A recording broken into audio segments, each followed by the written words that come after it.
Good morning. When the angel Gabriel was sent to the Blessed Mother, to the Blessed Virgin Mary, and told her that she will be the Mother of God, the response of the Blessed Mother was, "How could this be? I do not know a man." Paano mangyayari ito?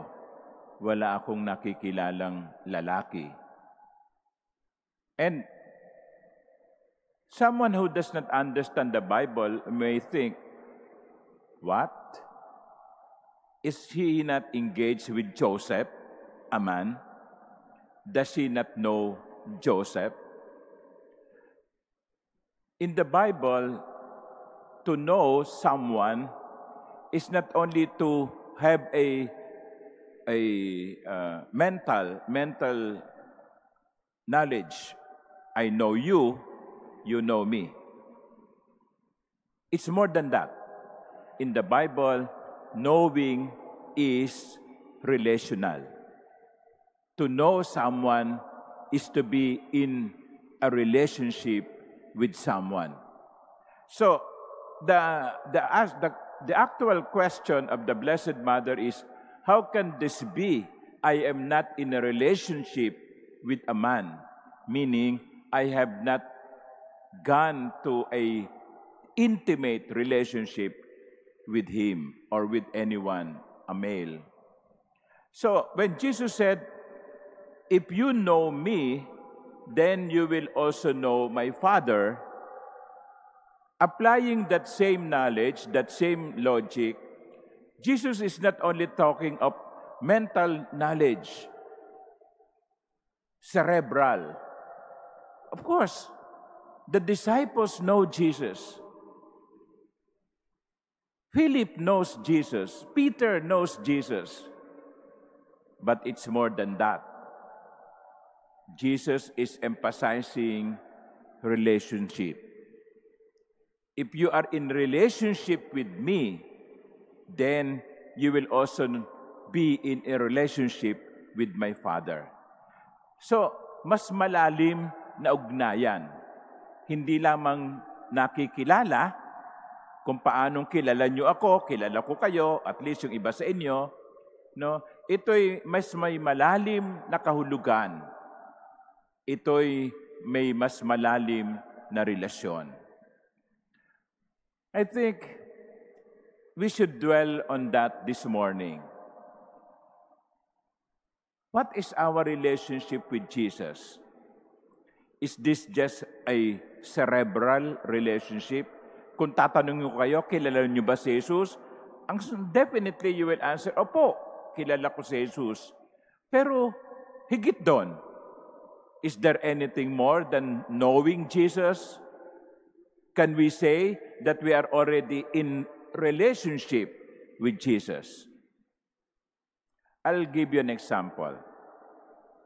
Maybe some of you began going to Mass because you were invited by a friend or you were brought by your lola, no? Every Saturday morning, your lola is bringing you to the cathedral, no? Okay, that's good. That's a good starting point. But that going to the church because you were invited by a friend or you were invited by someone should go beyond that.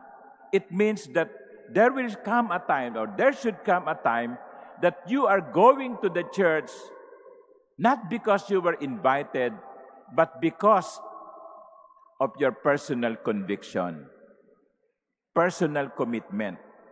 Kaya kahit walang yaya, kahit walang invitasyon, pupunta ka na sa simbahan kasi nakikita mo na yung kahalagahan nito sa iyong buhay. That is growing up in the relationship with Jesus. Hindi na lamang natin nakikilala si Jesus, kundi meron na tayong mas malalim na ugnayan kay Jesus. I know many Catholics are still in the level of knowing. Bininyagan, no? Katoliko, bininyagan. Pag tinanong mo, Katoliko ka ba? Opo, nabinyagan ako. Pero nakakalungkot, hanggang doon na lang. Kasi kung hindi, punong-puno tayo every Sunday. Di ba? Pero bakit ang daming binibinyagan, ang daming Katoliko sa Pilipinas, pero bakit parang walang sa 10% o 20% yung nagsisimba? In other words, there must be a personal relationship already. Our relationship with Jesus is not only sa mind, in name, but it is a relationship that has grown personal. Yun yung sinasabi ko madalas, yung committed discipleship. Sumusunod ka, hindi dahil inutusan ka o may nagyaya sa iyo. Sumusunod ka sapagkat yon ang iyong personal conviction. At hindi lamang po yan sa pagsisimba. Maging sa ating mga desisyon araw-araw. Marami sa inyong bumoto nung nakaraang Lunes. I wonder how many of Catholics, the number of Catholics in the Philippines, how many of them voted last Monday with a decision coming from his Catholic faith? Ayun. Yung boto niya, botong Katoliko. Katoliko ako, kaya boboto ako ayon sa aking paniniwala bilang Katoliko. That is personal conviction. O, desisyon sa buhay. Bakit mo pinili ito at hindi mo yon pinili? Bakit dito ka nagpunta at hindi ka doon nagpunta? Pwede mo ba sabihin, kaya ito ang pinili ko kasi ito ang itinuturo sa akin ng aking pagiging Katoliko? In other words, your decision comes from your personal conviction, from your personal relationship with Jesus. Knowledge of Jesus must grow and must lead us into personal commitment. If you know me, then you will also know my Father.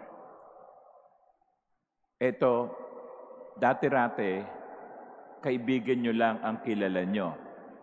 Pero dahil lumalim na yung inyong pagkaibigan, nakilala nyo rin yung nanay niya, nakilala nyo rin yung tatay niya, kilala na rin ninyo ang kanyang mga kapatid, kilala ka na rin ng pamilya, makakapasok ka sa bahay nila, no? Makakahiga sa sofa, makakapagbukas ng ref, no? Kahit hindi ka kamag-anak, kasi lumalim na ang ugnayan. My dear brothers and sisters, let us strive for that relationship. Let us make that relationship grow into personal commitment. In other words, hindi lamang alagad sa pangalan, hindi lamang Katoliko sa pangalan, Katoliko buong buo. Amen.